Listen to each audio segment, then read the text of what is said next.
আজকে আমরা একটা নতুন চ্যাপ্টার শুরু করব। এটা তোমার ক্লোজলি কয়েলড হেলিক্যাল স্প্রিং। ঠিক আছে, চ্যাপ্টারের টপিক যদি দেখো আমাদের সিলেবাসে, এটা হচ্ছে ক্লোজলি কয়েলড হেলিক্যাল স্প্রিং, আর খুব সংক্ষেপে কেউ যদি বলতে চায় এটাকে আমরা হেলিক্যাল স্প্রিংও বলে থাকি। সো হেলিক্যাল স্প্রিং কি জিনিস সেটা আমরা জানি বা না জানি, আমরা আসলে সবসময় এটা দেখে আসছি। আমাদের আগে তো বল পেনও ছিল, লাইক ফাউন্টেন পেন আজকাল খুব রেয়ার হয়ে গিয়েছে, বাট বল পেন এখনো তোমরা ইউজ করো। বল পেনের মধ্যেও ভ্যারিয়েশন চলে আসছে। আগে আমরা বল পেন যেগুলা ইউজ করতাম সেগুলা ছিল টিপ কলম বেসিক্যালি, ঠিক আছে। তো এগুলার এক মাথায় টিপ দিলে শীষ বের হয়ে আসতো, আর এক মাথা দিয়ে এবং টিপ আর একবার দিলে শীষটা উঠে যেত। সেটার মধ্যেই আমরা আসলে জীবনে প্রথমবার হয়তো এই হেলিক্যাল স্প্রিং এর সাথে পরিচয় হয়ে যায় আর কি আমাদের।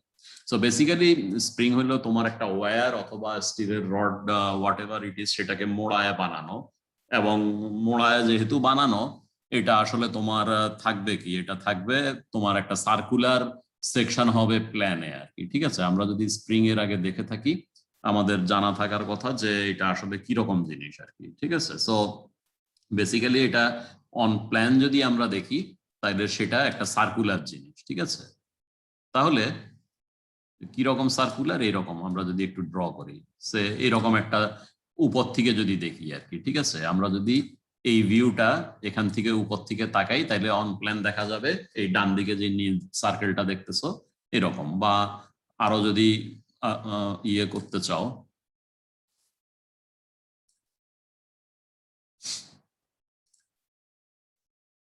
এটা একটা রিং এর ভিতরে আরেকটা রিং হবে আর কি। ঠিক আছে, সো উপর থেকে ভিউ নিলে এরকম কিছু একটা দেখা যাবে। ঠিক আছে, so this is our spring.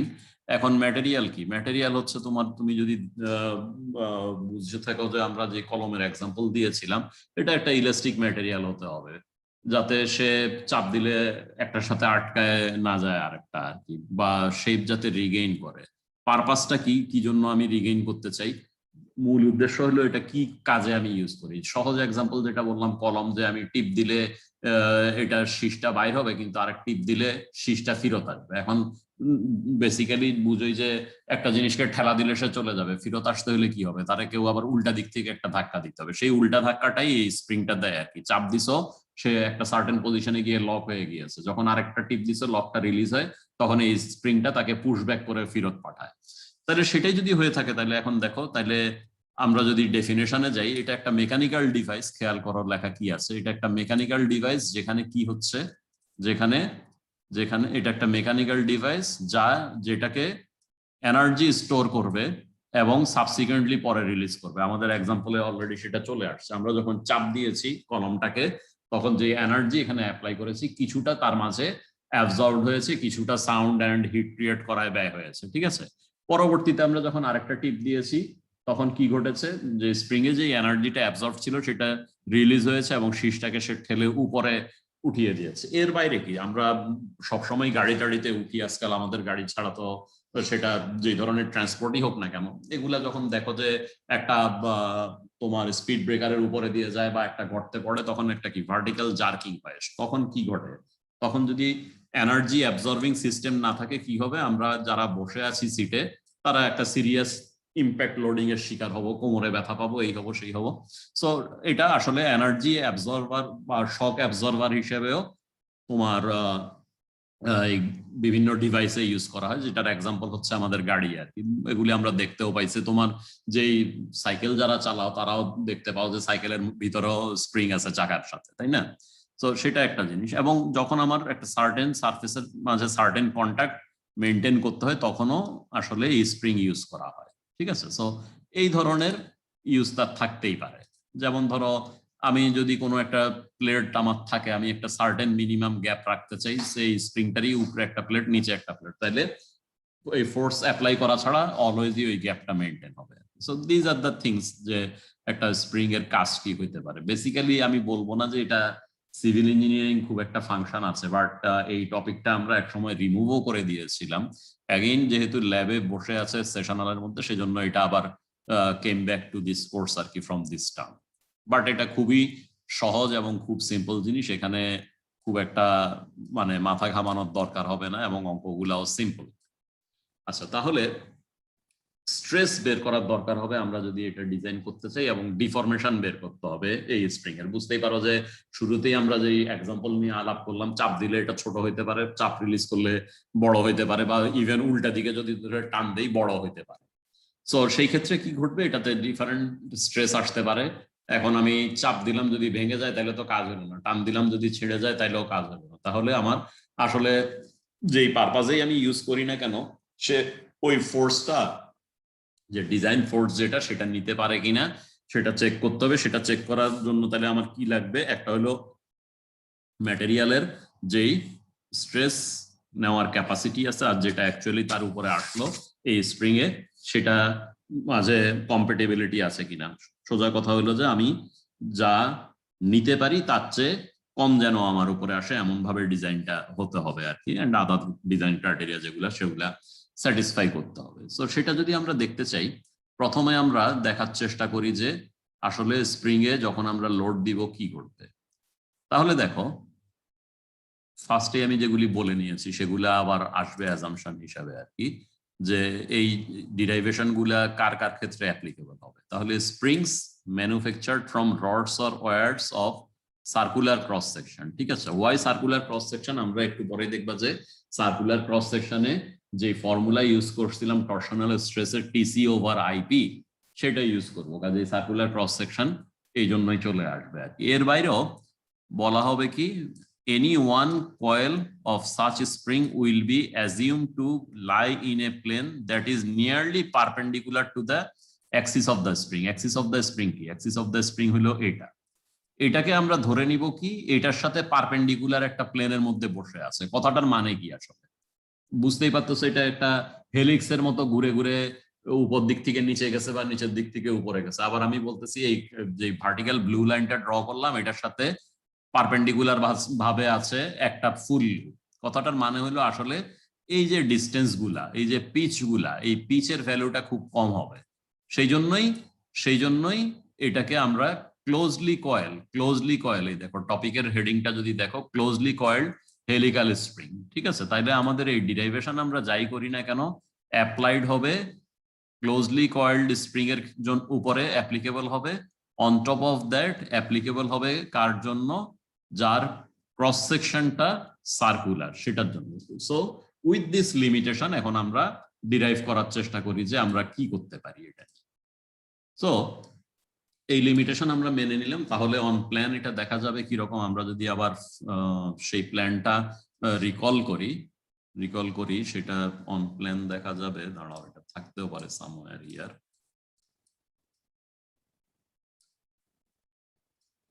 বারবার আঁকাচ্ছে, এটা দেখা ভালো। অন প্ল্যান এটা দেখতে দেখা যাবে এইরকম। ঠিক আছে, সো আমরা পরবর্তীতে যাই করি না কেন আমাদের একটা জিনিস মনে রাখা দরকার, যে সেন্টারটা যদি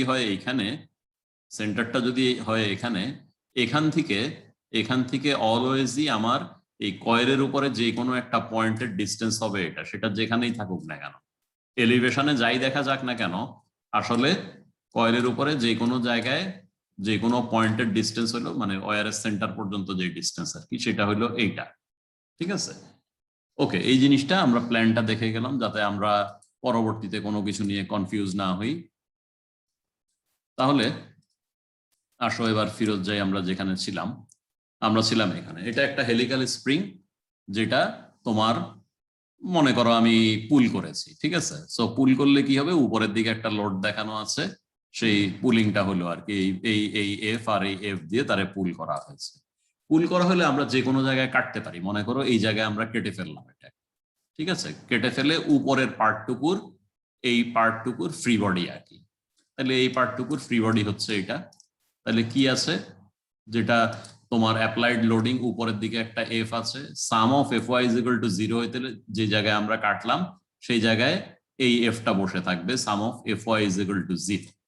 এখন একটু আগে আমরা দেখে আসছি কি অন প্ল্যান এটা দেখতে এরকম একটা সার্কেলের মতো। ঠিক আছে, এবং এই ডিস্টেন্সটা একটা গিভেন ডিস্টেন্স থাকবে সেই পয়েন্টটা যেখানেই থাকুক না কেন। সো আমরা যখন কেটেছি এটা ভাবার কোনো কারণ নেই এই জায়গায় কাটলে কাছে, বা এই জায়গায় কাটলে একটু বেশি দূরে, এই জায়গায় কাটলে বেশি দূরে, এই জায়গায় কাটলে সবচেয়ে বেশি দূরে, এরকম ভাবার কোনো কারণ নেই। আমরা প্ল্যানের দিকে তাকালে দেখবো যে স্প্রিং এর মধ্যে যে কোনো পয়েন্টই আমরা দেখি না কেন সেটা আসলে রেডিয়ালি সেম ডিস্টেন্স আছে সেন্টার থেকে। সো সেটার জন্যই আমরা প্ল্যানটা দেখেছিলাম বা বাঁয়ে এখন যেটা আঁকলাম আর কি। তাহলে এই ডিস্টেন্সটা আমরা যেটা বলবো সেটা হলো যে তোমার কয়েল যেটা সার্কুলার একটা কয়েল, এটা সেন্টারটা মনে করো এই জায়গায় আছে, এইখানে কোনো একটা পয়েন্টে, সেই পয়েন্টের দূরত্ব ফ্রম স্প্রিং এর অ্যাক্সিস সেটাকে আমরা বলবো আর বার। তাহলে আর বার যদি হয় ডিস্টেন্সটা, মানে আমরা যদি আঁকি আবার জিনিসটা, তাহলে আবারও হয়তো বুঝতে সহজ হবে যে এটা হচ্ছে তার একদম বাইরের পেরিমিটারটা, এটা মুছি হয়নি,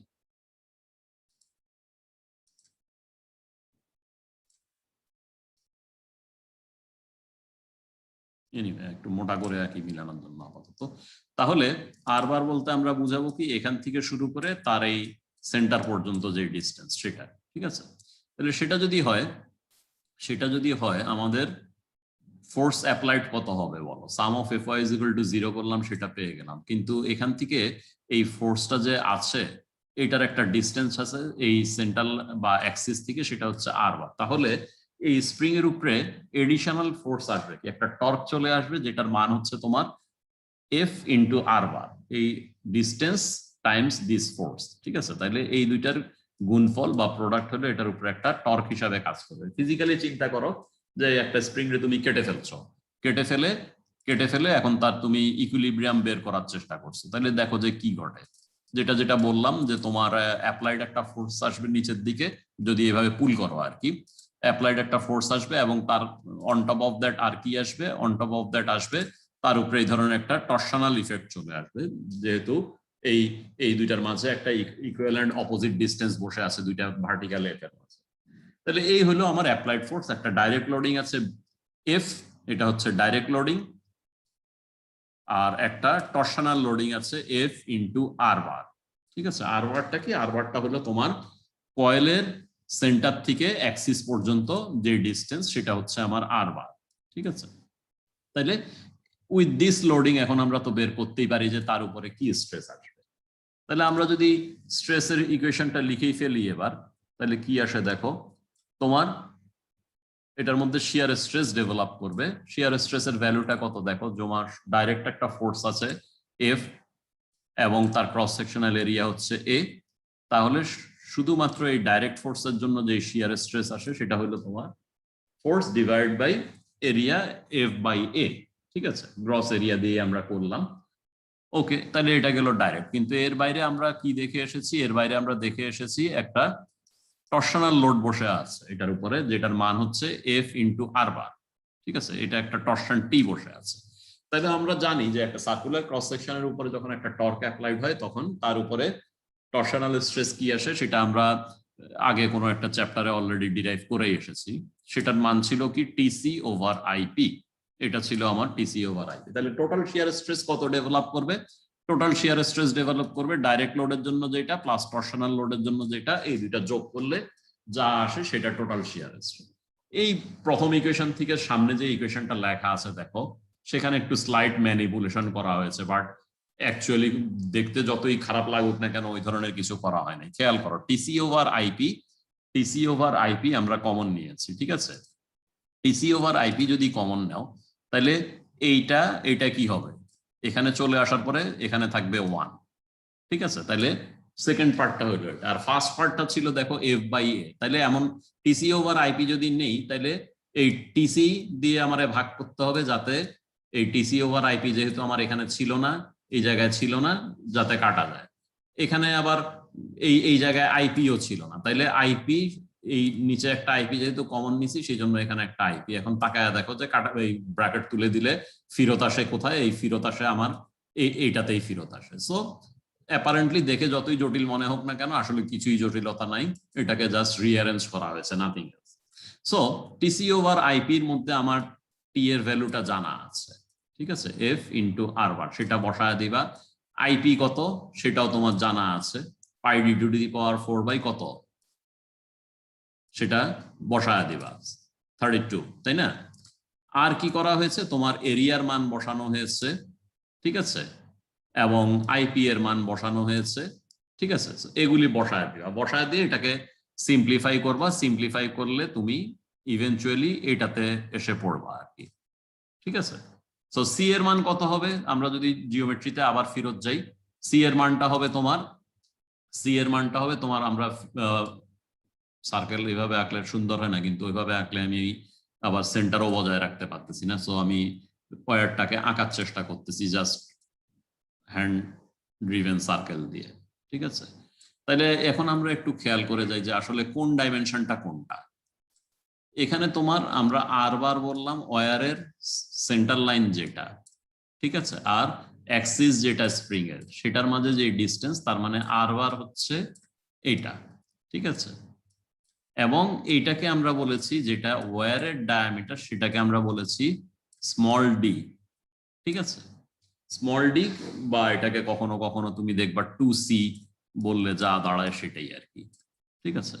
কাজে 2c is equal to small D, আর স্প্রিং এর যেটা মিন রেডিয়াস সেটা হচ্ছে এটা আর বার। তাহলে এখানে দেখো টি এর মান ছিল এফ আর বার, ঠিক আছে?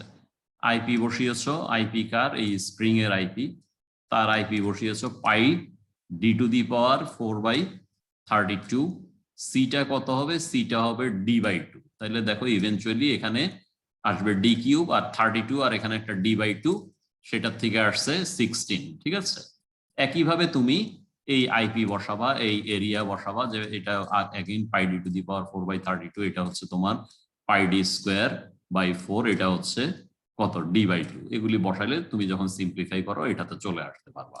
সো এইটা হচ্ছে আমাদের শিয়ার স্ট্রেস কত ডেভেলপ করবে due to direct loading and torsional loading in a closely coiled helical spring, সেটার জন্য ফর্মুলা এটা, ঠিক আছে? এই ফর্মুলাটাকে আমরা একটু রিঅ্যারেঞ্জ করতে পারি মানে দেখো এটার দিকে তাকাও, যে ডান দিকে যে জিনিসটা আছে সেটা কিন্তু আসলে একটা জিওমেট্রিক প্রপার্টি, এটার মধ্যে তোমার লোড টোড কোনো কিছুর কোনো সম্পর্ক নেই, ঠিক আছে? পিওরলি এই টার্মটা ব্র্যাকেটের ভিতরে যেটা বসে আছে এটা একটা জিওমেট্রিক প্রপার্টি। সো এটাকে আমরা একটু সিম্পলিফাই করতে পারি, না করলেও কিছু আসা যায় না। এটা অনেক সময় দেখবা যে আমরা পরীক্ষায় এরকম প্রশ্ন দিয়ে থাকি, দেখো যে কি করা আছে, স্প্রিং ইন্ডেক্স বলে একটা টার্ম ডিফাইন করা আছে এই সিম্পলিফিকেশনের জন্য, ঠিক আছে? তাহলে স্প্রিং ইন্ডেক্সের ডেফিনেশনটা কি? স্প্রিং ইন্ডেক্সের ডেফিনেশন হলো, স্প্রিং ইন্ডেক্সকে তুমি যদি এম বলো, তাহলে স্প্রিং ইন্ডেক্স হলো তোমার m is equal to 2 r bar by d। তার মানে কি খেয়াল করে দেখো, 2 r bar হচ্ছে mean diameter of the spring, ঠিক আছে? Mean diameter of the spring, আর 2 r bar হলো মিন ডায়ামিটার অফ দা মানে তোমার ক্লোজলি কয়েলড হেলিক্যাল স্প্রিং যেটা বলতেছো। আর ডিটা কি? ডিটা হচ্ছে তোমার কয়েলের ডায়ামিটার, ঠিক আছে? তাহলে এটা হচ্ছে কি স্প্রিং এর মিন ডায়ামিটার, আর এটা হচ্ছে যেই কয়েলটা আছে, যেই রডটা বা ওয়্যার থেকে বানানো হয়েছে সেটার ডায়ামিটার, ঠিক আছে? তাহলে ডায়ামিটারের রেশিও বেসিক্যালি এটা একটা জিওমেট্রিক কোয়ান্টিটি। এখন তোমার এই যে সংখ্যাটা ছিল ব্র্যাকেটের ভিতরে, খেয়াল করো যে d/4 r bar + 1, সেটাকে আমরা গ্রাফিক্যালি যদি আঁকি, যে কেউই আঁকতে পারে, এই ধরনের একটা কার্ভ পাওয়া যায়, যেখানে আমি স্প্রিং ইন্ডেক্সটা হরাইজন্টাল অ্যাক্সিসে ড্র করলে, এই ব্র্যাকেটের ভিতরে যে কোয়ান্টিটিটা সেটা ভার্টিক্যাল অ্যাক্সিসে ড্র করলে কার্ভটা দেখতে এরকম দেখা যায়। সো জাস্ট এটা জেনে রাখা উচিত এই কারণে যে কখনো কখনো হয়তো পরীক্ষায় এরকম প্রশ্ন আসে যে স্প্রিং ইন্ডেক্স যদি এত হয় তাহলে কিছু একটা হয়তো ক্যালকুলেট করতে বলা হলো। সো এই গ্রাফটা দেওয়া থাকলে, তুমি স্প্রিং ইন্ডেক্স দেওয়া থাকলে সরাসরি ইউ ক্যান গেট যে এই ভ্যালুটা কত। অন্য ডেটা না থাকলেও স্প্রিং ইন্ডেক্সটা যদি কোনোভাবে আমার জানা থাকে, তাহলেও আমি এই মাল্টিপ্লায়ারটা কত সেটা পেয়ে যাবো আর কি, ঠিক আছে? তো এটা নিড বেসিসে আমরা দেখবো কখন কিভাবে এটাকে ইউজ করতে হয়। এর বাইরে স্প্রিং এ আরেকটা জিনিস কাজে আসে, সেটা হচ্ছে যে স্প্রিংকে আমরা যেভাবে লোড দিলাম আর কি, এইভাবে হয়তো ধরে টান দিলাম, বা যেসব এক্সাম্পল এর আগে আমি দিয়েছি যে গাড়ির শক অ্যাবজর্বার অথবা কলমের স্প্রিং আর কি, সেগুলোতে চাপও দিতে পারি আমরা। সো টান দাও বা চাপ দাও, তার একটা সার্টেন ডিফরমেশন ঘটবে আর কি। বইতে যে ছবিটা দেওয়া আছে, মনে করো টানই দেওয়া হয়েছে, হু কেয়ারস, যে এট the end of the day আমার ডিফরমেশন হবে, সেটা লম্বা হইলেও হোক ছোট হইলেও হোক, সেটা আমরা বের করতে পারবো অ্যাজ লং এজ আমাদের একটা প্রপার ফর্মুলা থাকে। সো মনে করো আমরা এই স্প্রিং এর মধ্যে একটা ছোট এলিমেন্টকে আইডেন্টিফাই করলাম যেটার লেন্থ dx। তাহলে এই স্প্রিং এর মধ্যে কোনো একটা লোড আছে, সেটা টেনশন হইতে পারে, কম্প্রেশন হইতে পারে, বইয়ের অনুযায়ী মনে করো ধরে টান দেওয়া হয়েছে। টান দেওয়ার পরে একটা পার্ট অফ দা স্প্রিং আমরা সিলেক্ট করলাম যার লেন্থ dx। ঠিক আছে, তাহলে এটা হলো dx লেন্থের একটা এলিমেন্ট যার একটা এন্ডের নাম দেখো এই স্লাইডে আছে a, আর একটা এন্ডের নাম আছে b। এখন খেয়াল করো যে আমরা স্প্রিংটাকে যেখানেই কাটি না কেন এটার উপরে কি লোড থাকে, একটা ভার্টিক্যাল লোড থাকে যেটা অ্যাপ্লাইড লোডের সমান, অন টপ অফ দ্যাট একটা টরশনাল লোড থাকে সেটা হলো এফ ইন্টু আর বার, তাই না?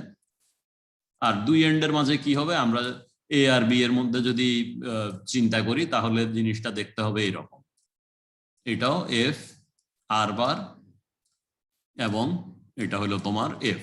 ঠিক আছে, তো যে কোনো পয়েন্টেই আসলে টরশনের মানটা যেরকম কনস্ট্যান্ট, ভার্টিক্যাল শিয়ারের মানটাও কনস্ট্যান্ট। আমার স্প্রিং এর যে কোনো জায়গায় দুইটা যে কোনো একটা পয়েন্টেই দেখি না কেন আমি অলওয়েজই এই ভ্যালুটা পাইতে থাকবো, যে তার উপরে অ্যাপ্লাইড টর্কের মান হচ্ছে এফ আর বার এবং তার উপরে applied vertical force is equal two F.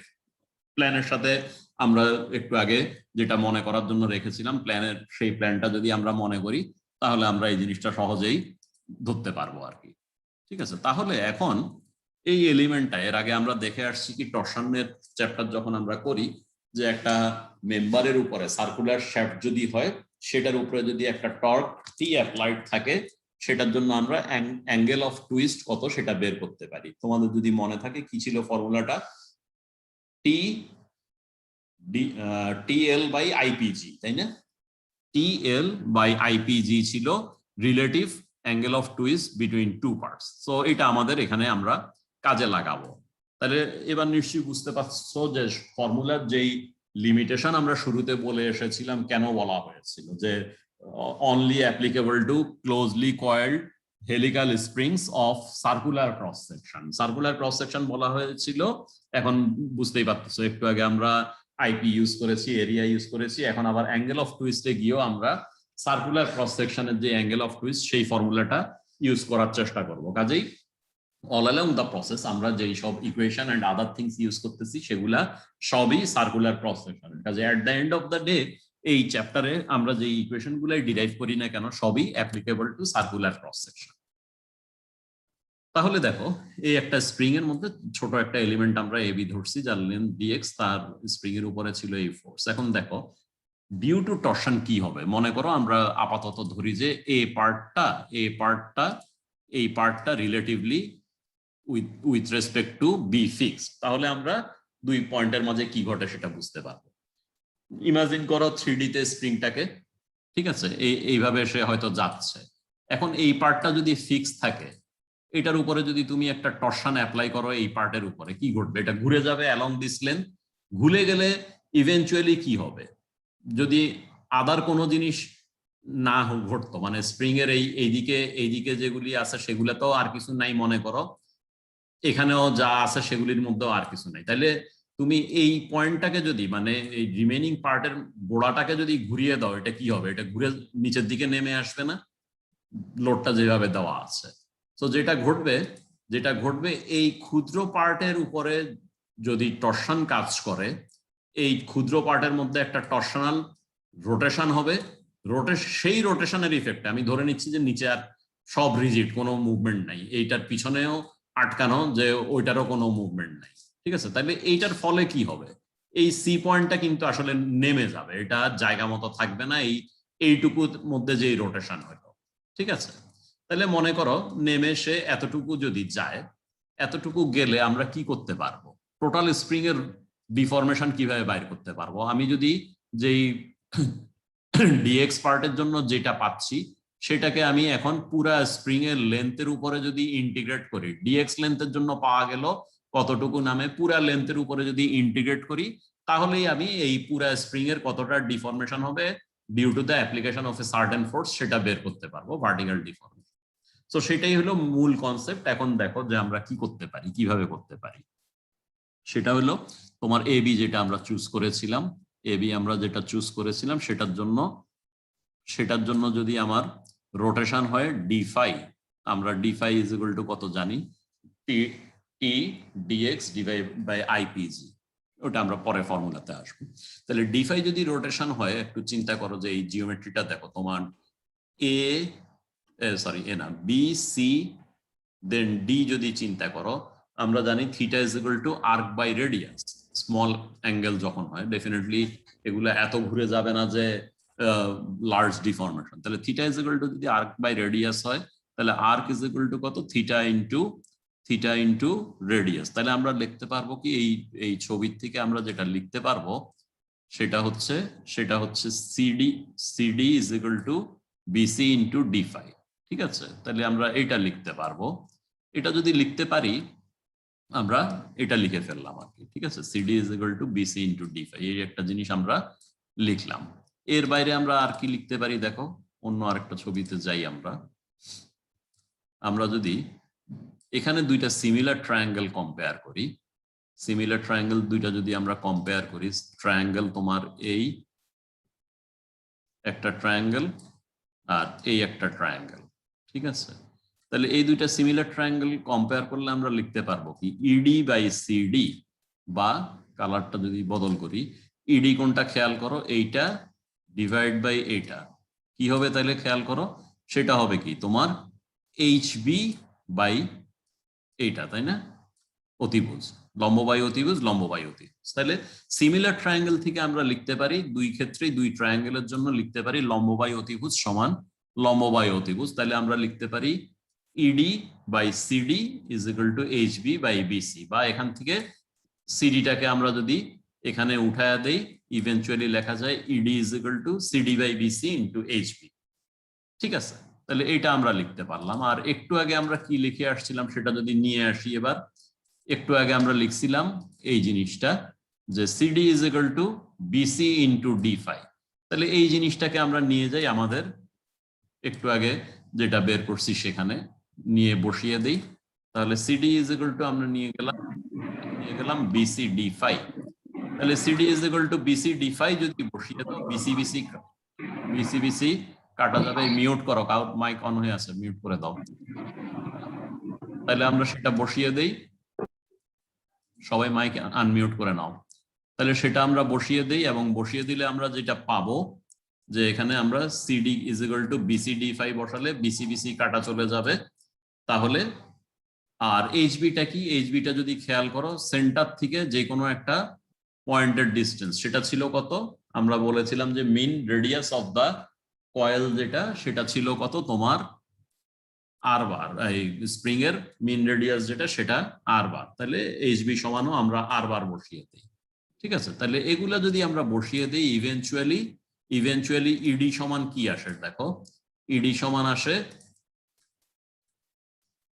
সমান আসে দেখো, এখানে বসাও, কাটাকাটি যাওয়ার পরে এখানে থাকে কি, ডান দিকে থাকে তোমার আর বার ইন্টু ডি ফাই থাকবে, তাই না, আর বাঁয়ে থাকবে কি এই ইডিটা কি, এই ছোট এলিমেন্টে যেই রোটেশনটা হয়েছে সেইটার কন্ট্রিবিউশনের ফলে স্প্রিং এর যেই ডিফরমেশন ঘটে। তাইলে আমরা লিখতে পারবো ডেল্টা পরিমাণ যে ডিফরমেশন হলো সেটা ডি ডেল্টা আর কি, ডি ডেল্টা পরিমাণ যে ডিফরমেশন হলো সেটা সমান সমান আর বার ইন্টু ডি ফাই, এখানে এই কাটাকাটি গুলা করার পরে।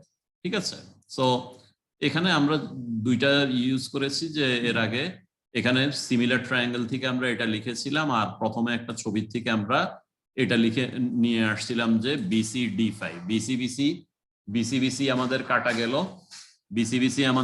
গেল, এবং এইচবি সমান জিওমেট্রি থেকে আমরা যেহেতু আর বার বসিয়েছি সেটা কাটা যাওয়ার পরে শেষ পর্যন্ত আমাদের থাকে এখানে আর বার ইন্টু ডি ফাই, এবং বাঁয়ে যেই কোয়ান্টিটিটা থাকে সেটা আমরা দেখতেই পেলাম যে এইটা ইডিটা কি, এই এলিমেন্টের contribution to the vertical deformation of the total spring.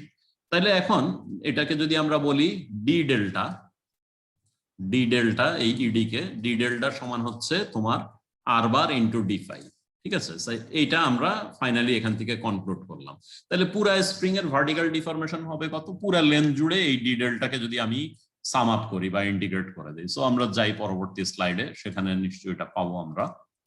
তাহলে দেখো এই যে পুরা লেন্থের উপরে যদি আমরা সাম আপ করি, এতক্ষণ আমি যে কোয়ান্টিটি গুলা বলে আসছিলাম সেগুলাই দেখো, ডেল্টা ইজ ইকুয়াল টু পুরা লেন্থের উপরে আমরা সাম আপ করতে চাই, কাকে সাম আপ করতে চাই, ছোট যেটা হয়েছিল সেটাকে সাম আপ করতে চাই। তাহলে 0 to L R bar D phi, D phi is equal to কি আমাদের জানা আছে, ডিফাই হচ্ছে তোমার অ্যাঙ্গুলার রোটেশন যেটা আর কি, সেটা তুমি বসিয়ে দাও TDX বাই IPG।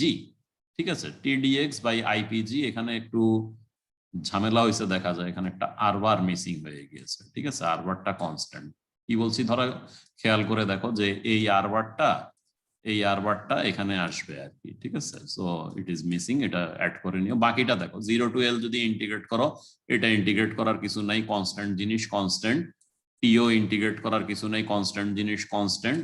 আর বার যেটা সেটা হচ্ছে এইটা, ডিএক্স কে ইন্টিগ্রেট করলা ওভার দ্য ফুল লেন্থ যেটা হলো স্প্রিং এর লেন্থ। সো এই স্লাইডে কি মিসিং হয়েছে সেটা তোমরা খেয়াল করলা যে এই আর বারটা এখানে বাদ পড়ছে, সেটা তোমরা বসায় নিও। ঠিক আছে, সো এই হলো আমার স্প্রিং এর ডিফরমেশন কত হবে। ঠিক আছে, টোটাল ডিফরমেশন পুরা স্প্রিং এর জন্য। তাহলে এখন এখানে আর একটু মাইনর সিম্পলিফিকেশন করা যায়, যে এলটা আমরা বসায় দিতে পারি, তারপরে আইপি এর মানটা আমরা বসায় দিতে পারি, এগুলো আমরা বসায় দিলে আমরা পেয়ে যাব। তাহলে এলটা কত হবে বুঝো, এলটা হবে একটা যদি লুপ হতো তাহলে হয়তো কত, টোয়াইস পাই আর বার, যদি এনটা লুপ হয় তাহলে এন দিয়ে গুণ করবা এটাকে। ঠিক আছে, তাহলে আমাদের লেন্থ অফ দ্য স্প্রিং কি হইতে পারে, লেন্থ অফ দ্য স্প্রিং হইতে পারে একটা হইলে হয়তো এইটুকু, এনটা যদি আমার লুপ থাকে তাইলে অ্যাক্টিভ কয়েল যদি থাকে তাইলে হবে তোমার টোয়াইস পাই আর বার ইন্টু এন। টি এর মান আমরা শুরুতেই দেখে আসছি এফ আর বার। সো এগুলি আমরা যদি আমাদের এই জাস্ট যে ডিরাইভেশনটা হয়েছে টি এল আর বার বাই আইপিজি সেখানে বসিয়ে দিই, ইভেনচুয়ালি আমাদের সিম্পলিফাইড ফর্ম যেটা আসে সেটা হলো এটা, ডেল্টা ইজ ইকুয়াল টু এটা। ঠিক আছে, তাহলে আইপি যদি আবার বসিয়ে দাও, আইপিটা বসিয়ে দেওয়ার পরে এটা সহজেই তোমরা করতে পারবা। Pi D to the power 4/32 বসাবা, pi D to the power 4/32 বসালে দেখতেই পাইতেছো যে যেটা একটু আগে ছিল আমাদের 2, সেটা হয়ে যাবে 32 দিয়ে গুণ হয়ে 64। তো এগুলি আমার আসলে গুণ ভাগ সেকেন্ড ইয়ারের ছাত্রদেরকে বোঝানোর কিছু নেই। সো কোয়ান্টিটিটা বসিয়ে দিলে it become 64 F R cube N divide by G D to the power 4। তো এই হচ্ছে আমাদের basic deformation for the springs. এর বাইরে স্প্রিং এ আর কোনো ফর্মুলা আমাদের দরকার হবে না। ঠিক আছে, ফর দ্য স্প্রিং আর কি। তাহলে আমরা দুইটা জিনিস বা দুইটা ফর্মুলার ডিরাইভেশন দেখলাম। একটা হচ্ছে তোমার স্প্রিং এর মধ্যে maximum shear stress due to the loading কত ডেভেলপ করবে, সেটা হচ্ছে এই ইকুয়েশন থেকে আমরা বের করতে পারবো যে কোনো সময় আমরা টাউ ম্যাক্স সমান সমান বলতে পারবো এইটা, অথবা এটাকে আমরা বলতে পারবো, এই ডান দিকেরটাকে যদি আবার আরেকটা কালারের বক্সে নিয়েই আসি, এটাকে যদি আমরা কে বলি তাহলে আমরা বলতে পারবো 16 F R bar by pi D to the power 3 into K, যেখানে কেটা আমরা নিজেরা চাইলে ক্যালকুলেটও করতে পারবো, বা কোনো কারণে যদি আমার এইভাবে বের করতে হয় এখান থেকে কে বের করতে হইতেই পারে, যে ডেটা হয়তো এমন ভাবে দেওয়া থাকবে সরাসরি ক্যালকুলেট করা যাচ্ছে না, এখান থেকে নিতে হইতে পারে, হোয়াটএভার, যে কোনো কারণেই হোক না কেন কেটা যদি আমার এইটার থেকে ক্যালকুলেট করতে হয় সেটাও আমাদেরকে দেওয়া থাকবে। আমরা এইভাবেও এই ইকুয়েশন থেকেও টার্ম এক্সটা বের করতে পারবো। এটা আমাদের ইকুয়েশন গুলা মুখস্থই রাখতে হবে। অন টপ অফ দ্যাট আমরা যেটা দেখলাম যে স্প্রিং এর মধ্যে লোড অ্যাপ্লাই করলে তার জিওমেট্রি ডেটা যদি আমার জানা থাকে, লোড ভ্যালু যদি আমার জানা থাকে, আমি ডিফ্লেকশনটাও বের করতে পারবো সেটা এই ইকুয়েশন থেকে। আর জেনারেলি আমরা যখন স্টিফনেসের কথা বলি, ইউনিট ডিফরমেশনের জন্য যেই লোড লাগে সেটাকে আমরা বলি স্টিফনেস। তাহলে স্প্রিং এর স্টিফনেসটা কি হবে, ডেল্টা ডিফরমেশনের জন্য লাগছে কত, এফ লোড, তাইলে 1 ডিফরমেশনের জন্য কত লোড লাগবে, এফ বাই ডেল্টা, তাই না? ডেল্টা ডিফরমেশনের জন্য লাগে আমার এফ পরিমাণ লোড, তাহলে ইউনিট ডিফরমেশনের জন্য লাগবে কত, এফ ডিভাইড বাই ডেল্টা। তাহলে স্প্রিং এর স্টিফনেস কে যদি আমরা বলতে চাই সেটা কি হবে, এফ বাই ডেল্টা।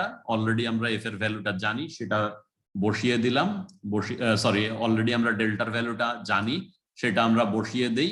এটা যেহেতু আমাদের অলরেডি নোন, এটা যদি আমরা বসিয়ে দিই, ইভেনচুয়ালি যেটা পাওয়া যায় সেটা হচ্ছে স্প্রিং এর stiffness is equal to G D to the power 4/64 R cube M. Unit আমার নিউটন পার মিটার হতে পারে, পাউন্ড পার ইঞ্চ হতে পারে, ডিপেন্ডস অন যে কোন সিস্টেমে আমি অঙ্কটা করতেছি, ঠিক আছে। সো এটা ডেটা দেখে বুঝতে হবে যে আমরা স্টিফনেসের ইউনিট কি লিখবো। Basically load for required for unit deformation. So যে সিস্টেমে করতেছো উপরে লোড, নিচে ডিফরমেশন বা ডিস্টেন্সের ভ্যালু আর কি। সো স্প্রিং এর লেকচার দেওয়ার জন্য, থিওরি বলার জন্য আসলে এর বাইরে কিছু নেই, বাট স্টিল আমাদের হাতে 4টা প্রবলেম আছে ডিসকাস করার জন্য। আজকে যেহেতু 11:42 বেজে গিয়েছে, এটা আমি আগামীকালের ক্লাসের জন্যই রাখলাম আর